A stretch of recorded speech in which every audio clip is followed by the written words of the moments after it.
मेरे पंच प्रयाग और पंच केदार की यात्रा के बाद अब समय था पंच बद्री की यात्रा का। आज मैं आपको ले चलूंगी उत्तराखंड की ऐसी 5 डिवाइन जगहों पर जहां भगवान विष्णु 5 अलग अलग रूपों में पूजे जाते हैं।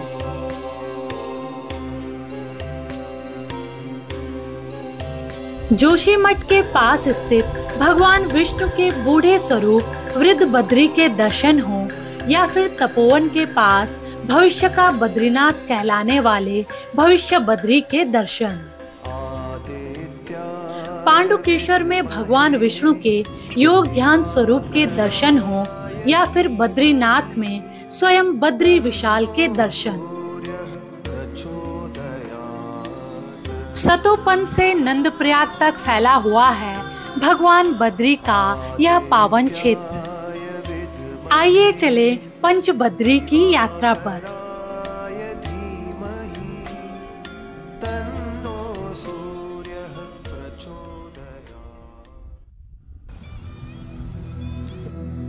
पंच बद्री की यात्रा में आज मैं सबसे पहले जाने वाली थी भविष्य बद्री।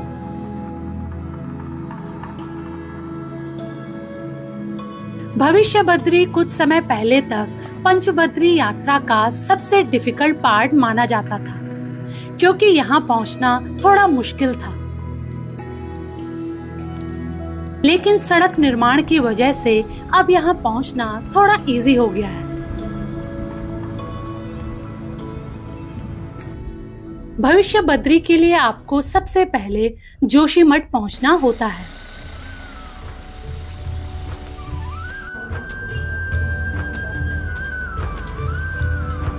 जोशीमठ से आपको 12 किलोमीटर की ड्राइव कर पहले तपोवन आना होता है।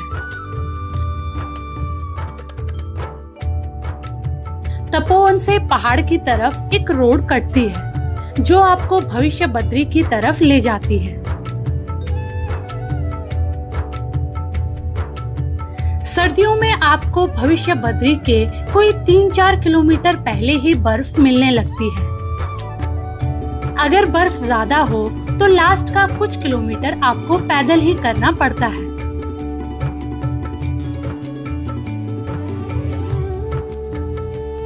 तपोवन से भविष्य बद्री कोई 15-16 किलोमीटर दूर है। तपोवन से आगे जाते हुए आप छोटे छोटे गांव, बड़े बड़े पहाड़ और गहरी घाटियां देख सकते हैं।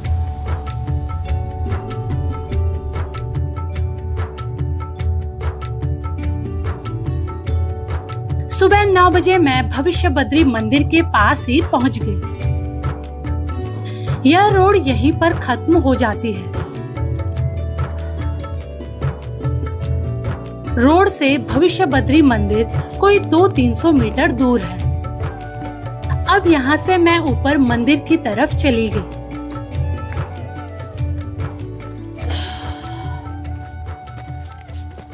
मैं जा रही हूँ अभी भविष्य बद्री की तरफ। इस जगह के साथ काफ़ी इंटरेस्टिंग कहानी जुड़ी है जो मैं आपको बाद में बताऊंगी।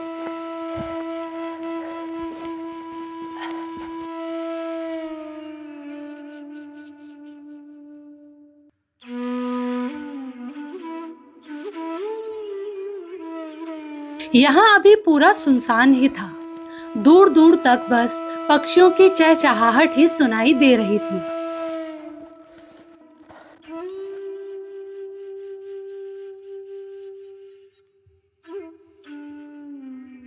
अब हल्की सी धूप भी आने लगी थी। चारों तरफ आप देवदार के घने जंगल देख सकते हैं।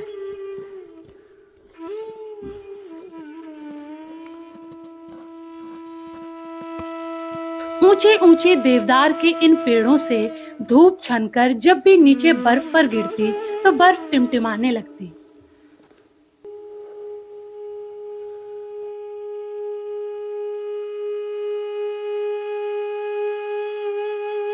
काफी हाइट पर है, उस वजह से अभी भी ठीक ठाक बर्फ दिख रही है।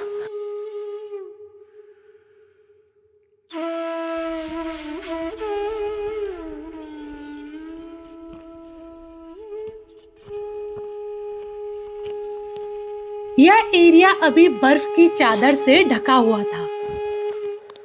रास्ते के पास ही एक दो छोटी छोटी दुकानें नजर आ रही थी, जो कि इस सीजन में बंद थी।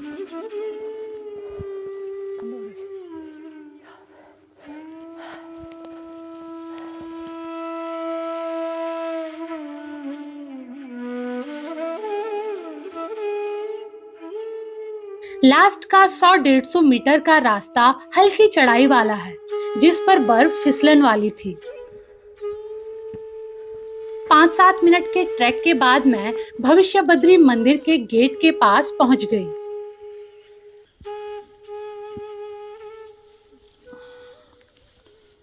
पहुंच गई हूं मैं भविष्य बद्री।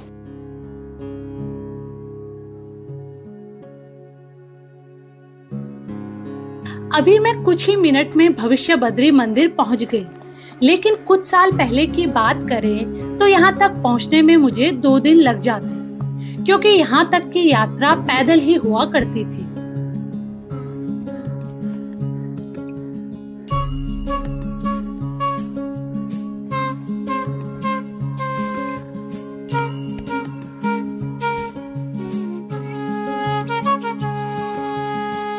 सुबह 9:30 बजे मैं मंदिर में पहुंच चुकी थी।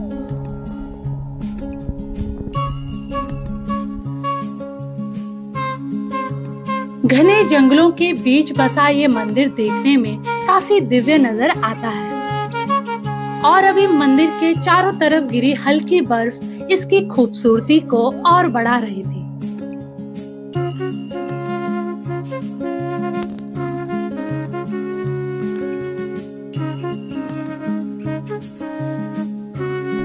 अभी भविष्य बद्री मंदिर में बस मंदिर के पुजारी ही नजर आ रहे थे।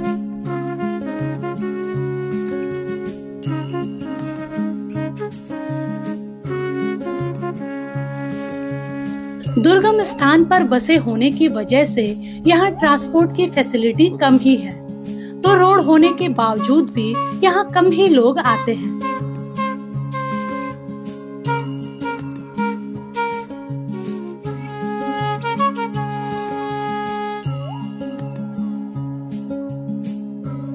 भविष्य बद्री मंदिर के नाम की बात करें तो इसका मतलब है भविष्य के बद्री।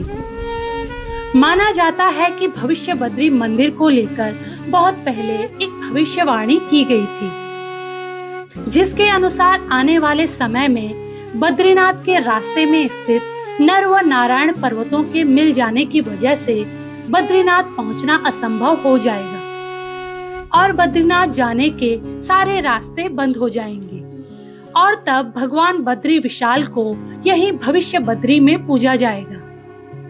यानी कि यही मंदिर भविष्य का बद्रीनाथ धाम बन जाएगा।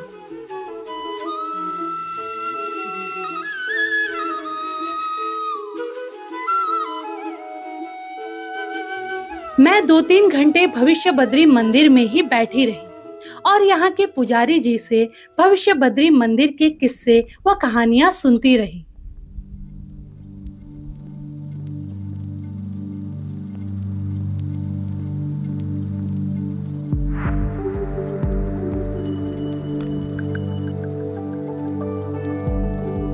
इसके अलावा भविष्य बद्री के साथ एक और अनोखी बात जुड़ी है।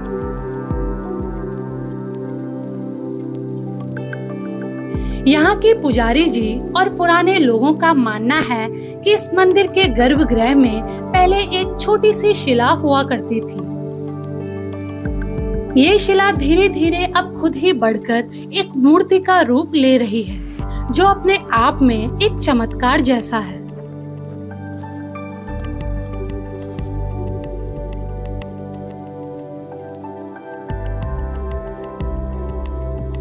अभी 12 बजे तक भी मेरे अलावा यहाँ कोई नहीं आया था।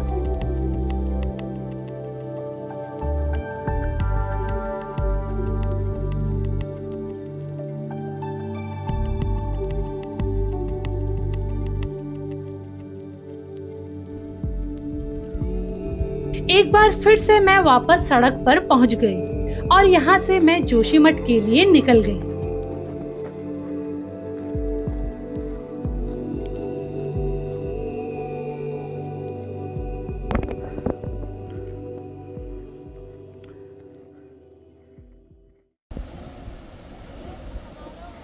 पंचबद्री की यात्रा में अब समय था अगले बद्री के दर्शनों का, जो होने वाला है आदि बद्री।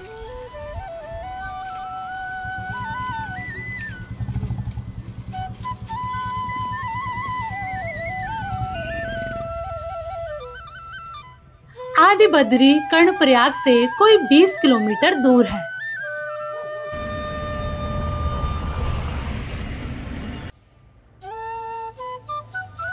मैं कर्णप्रयाग से एक लोकल टैक्सी में बैठ गई और 1 घंटे में आदि बद्री मंदिर के पास पहुंच गए।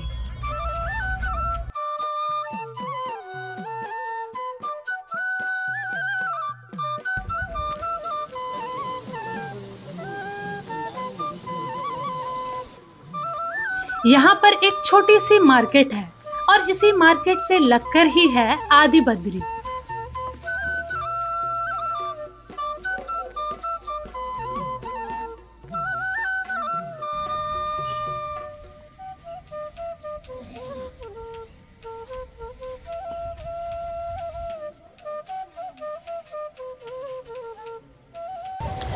पंचबद्री यात्रा के सीरीज में अब मैं पहुंच गई हूं अपने अगले बद्री धाम में, जो है आदि बद्री।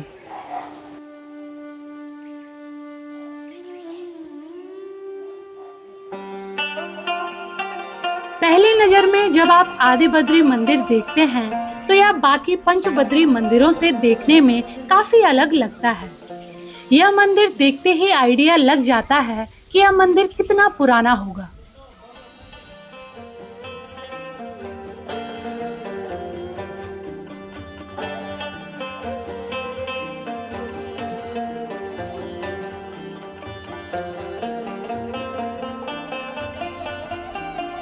प्राचीन ग्रंथों के अनुसार कहा जाता है कि भगवान विष्णु सतयुग, त्रेता युग और द्वापर युग के दौरान आदि बद्री में ही निवास करते थे और बाद में वह कलयुग के दौरान बद्रीनाथ की तरफ चले गए।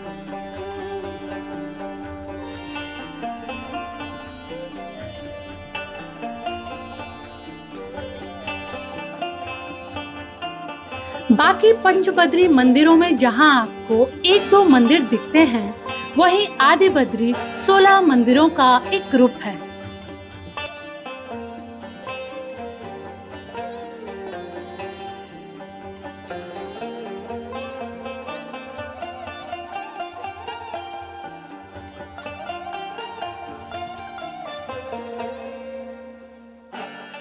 आदि बद्री ओरिजिनली 16 मंदिरों का एक ग्रुप था, लेकिन अब 2 मंदिर खंडित हो चुके हैं और अब केवल 14 ही मंदिर बचे हैं। और जो खंडित मंदिर है उन्हें यहीं पर जो है किनारे जो है रखा गया है।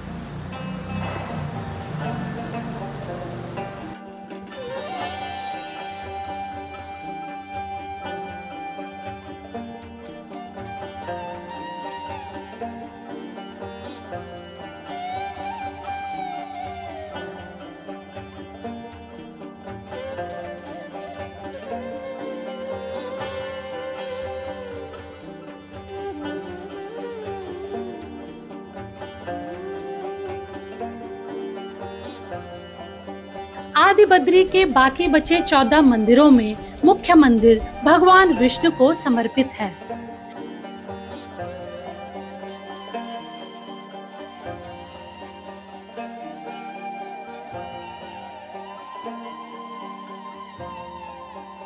बाकी अन्य मंदिर जैसे अन्नपूर्णा, श्री लक्ष्मी नारायण, गौरी शंकर, भगवान गणेश आदि देवी देवताओं को समर्पित हैं।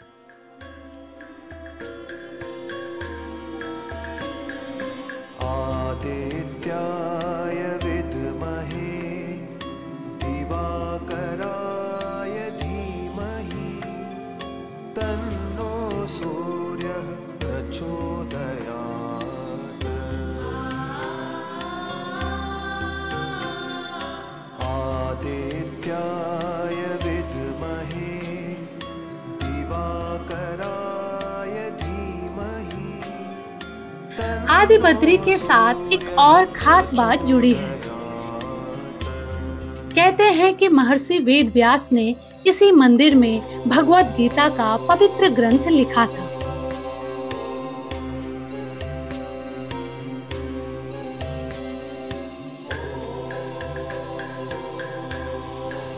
माना जाता है कि इस मंदिर का निर्माण गुप्त काल के समय शंकराचार्य जी द्वारा किया गया था।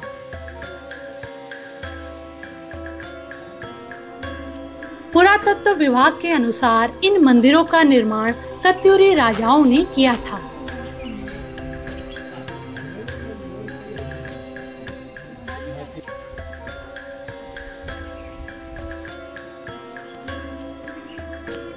कहते हैं कि प्राचीन समय में जब मौसम की खराब स्थिति के कारण बद्रीनाथ धाम पहुंचना मुश्किल होता था, तब भगवान विष्णु की पूजा यही आदि बद्री में की जाती थी। सूर्यः प्रचोदयात्।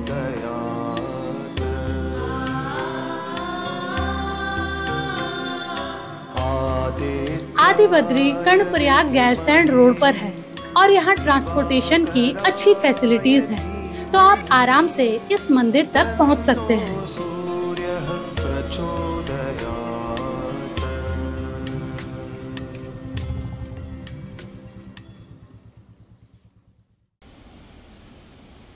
मेरे पंच बद्री की इस यात्रा में तीसरे बद्री होने वाले हैं बद्रीनाथ, जो कि उत्तराखंड के 4 धामों में से एक धाम है।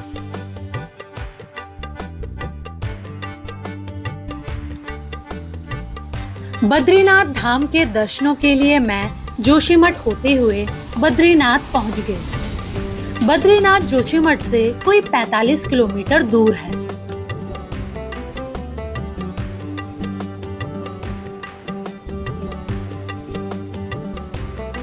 यहाँ मैंने गढ़वाल मंडल विकास निगम के होटल में स्टे का डिसाइड किया, जो कि बद्रीनाथ मंदिर से 400-500 मीटर की दूरी पर है।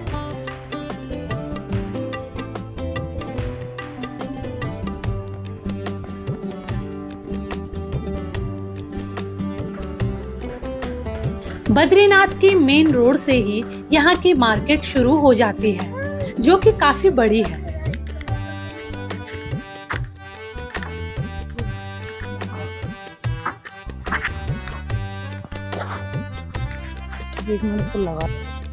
यहाँ आपको खाने पीने के छोटे बड़े स्टॉल और खरीदारी के लिए कई दुकानें दिख जाती हैं।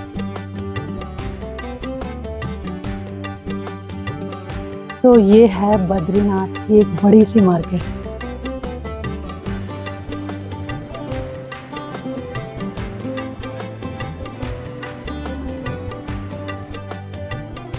इन दुकानों को पार कर मैं एक पुल के पास पहुंच गई, जो कि अलकनंदा नदी के ऊपर बना है।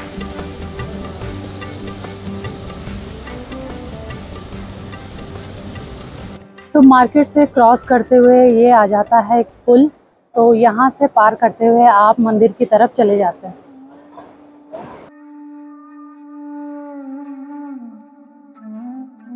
पुल पर पहुंचकर अलकनंदा नदी के तेज प्रवाह का शोर सुनाई देने लगता है।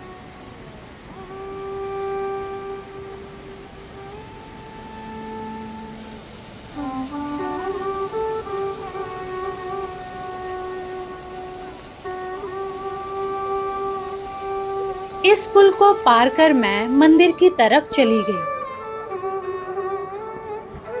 कुछ सीढ़ियां चढ़ने के बाद आपको बद्रीनाथ मंदिर का एक बड़ा सा प्रवेश द्वार दिखाई देता है। मैं पहुंच गई हूँ उत्तराखंड के 4 धामों में से एक पवित्र धाम बद्रीनाथ धाम में, जो कि भगवान विष्णु को समर्पित एक मंदिर है।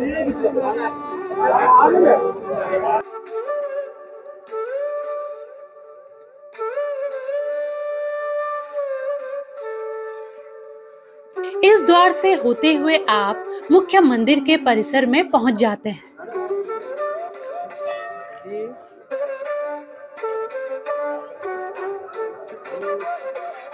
तो ये मेरे पीछे आप देख रहे हैं बद्रीनाथ धाम का गर्भगृह, जो कि मुख्य मंदिर है।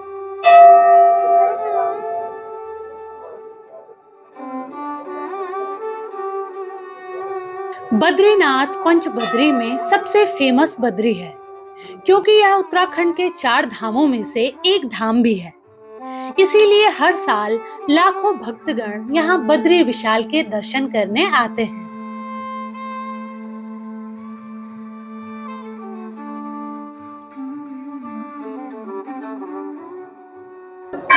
मंदिर की दीवारों पर भगवान विष्णु की अलग अलग मूर्तियां बनी हुई हैं। आप देखेंगे, देखने में जो है कितनी खूबसूरत लग रही है।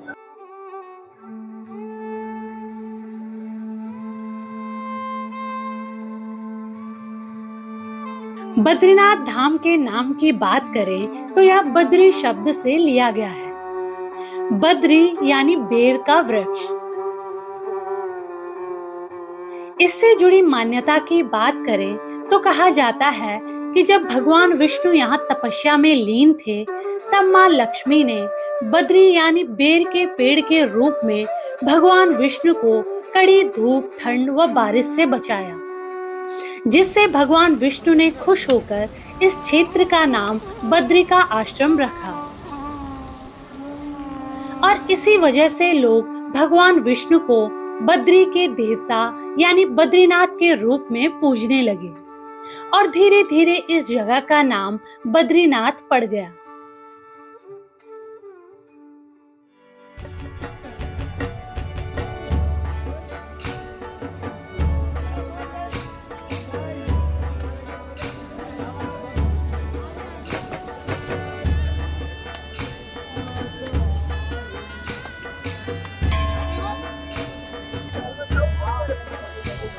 बद्रीनाथ धाम नर व नारायण पर्वतों के बीच बसा है। पुराणों के अनुसार नर व नारायण दो ऋषि थे जिन्होंने यहाँ बद्रीनाथ में तपस्या की थी। ये दोनों ऋषि भगवान विष्णु का ही अवतार माने जाते हैं।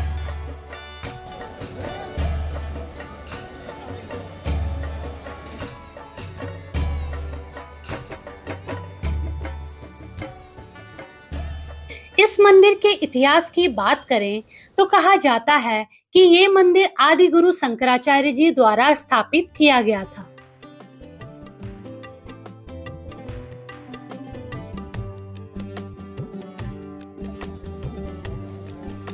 बद्रीनाथ मंदिर के थोड़ा नीचे की तरफ एक प्राकृतिक गर्म पानी का स्रोत है जिसे तप्त कुंड के नाम से जाना जाता है। मंदिर में पूजा करने से पहले भक्तगण इस तप्त कुंड में डुबकी लगाते हैं।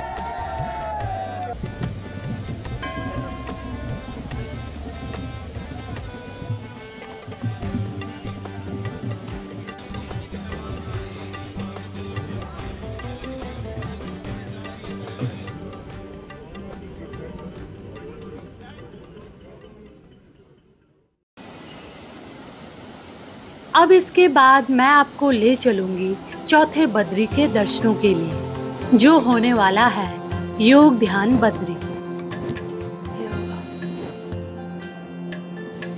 योग ध्यान बद्री बद्रीनाथ से 23 किलोमीटर पहले पांडुकेश्वर नाम के गांव में स्थित है। तो मेरे पीछे आप एक गांव देख सकते हैं, ये है पांडुकेश्वर गांव, जो कि जोशीमठ और बद्रीनाथ धाम के बीच में पड़ता है। इस गांव से जुड़ी कई कथाएं और मान्यताएं हैं। कथाओं के अनुसार पांडुकेश्वर गांव का निर्माण पांडवों के पिता राजा पांडु ने किया था। कहते हैं कि यहाँ उन्होंने भगवान शिव की तपस्या की थी।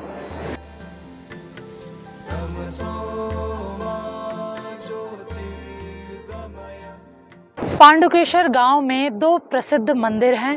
पहला है योग ध्यान बद्री, जो भगवान बद्री का शीतकालीन निवास स्थान है, और दूसरा है भगवान वासुदेव का मंदिर।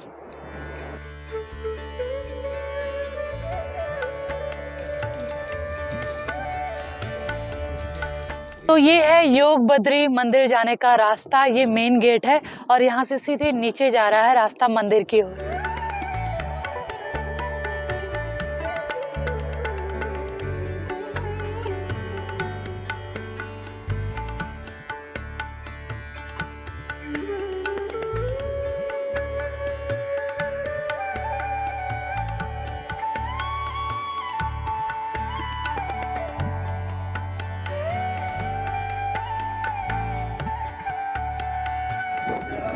कहते हैं कि पांडवों के पिता पांडु ने योग ध्यान बद्री में भगवान विष्णु की एक कांस्य की प्रतिमा स्थापित की थी।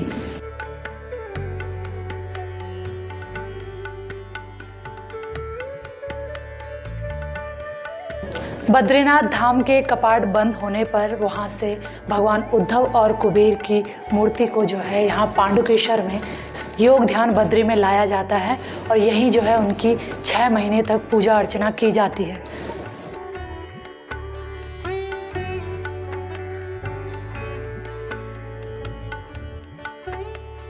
कथाओं के अनुसार योग ध्यान बद्री का निर्माण 9वीं शताब्दी के पहले मानते हैं और वहीं वासुदेव मंदिर का निर्माण 9वीं शताब्दी के बाद।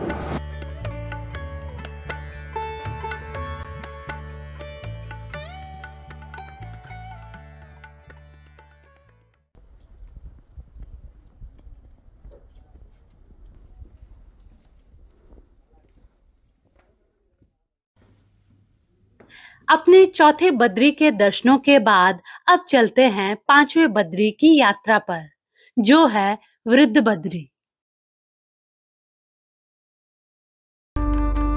बद्रीनाथ हाईवे से हेलंग वैली को जाने वाली रोड से लगभग 2 किलोमीटर पहले पड़ता है अनीमठ गांव और इस गांव में 200 मीटर का ट्रैक कर आप पहुंच सकते हैं वृद्ध बद्री।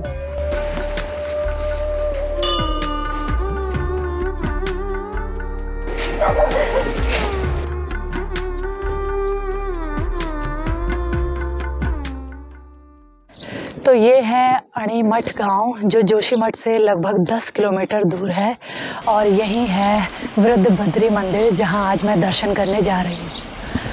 रोड से लगभग 200 मीटर नीचे की तरफ है, सीढ़ी नुमा रास्ता है, तो आप आराम से जो है मंदिर के दर्शन कर सकते हैं।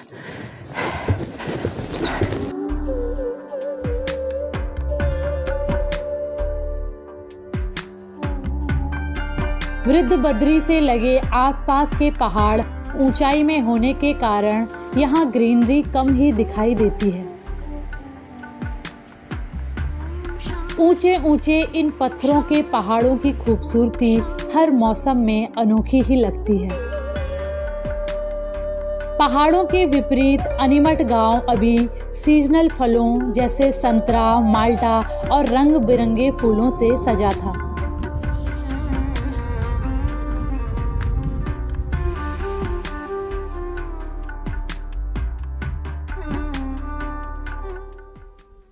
तो ये है मंदिर की तरफ का रास्ता। ये अभी जो है अभी 100 मीटर और आगे मंदिर है और ये आप जो है गांव के फिलहाल खेत देखिए, ये यहाँ पे देखिए पालक लगा हुआ है पूरे खेत पे।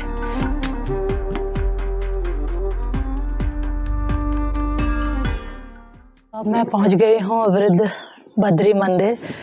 ये रहा इसका मेन गेट और यहाँ से हम अंदर एंट्री करेंगे।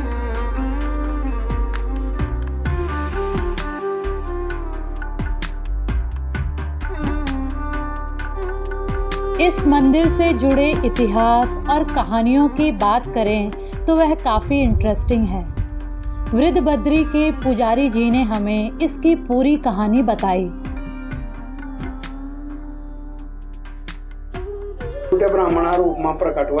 उन्होंने बताया कि यह मंदिर सबसे पुराना बद्रीनाथ है जो सतयुग से है।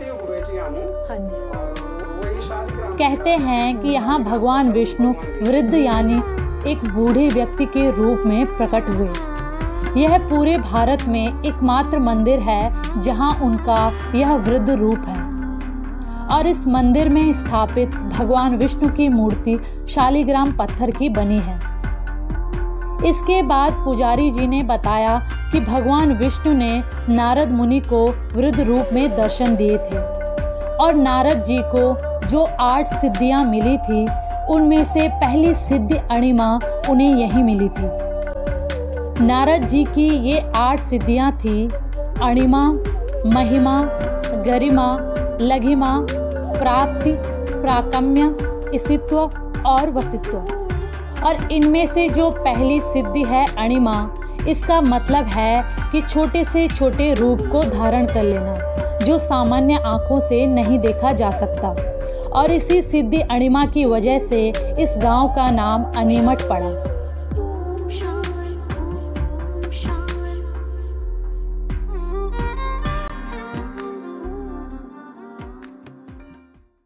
पांचों बद्री की इस यात्रा में भगवान विष्णु के अलग अलग दिव्य रूपों के दर्शन करना जीवन भर के लिए एक अद्भुत अनुभव बन जाता है।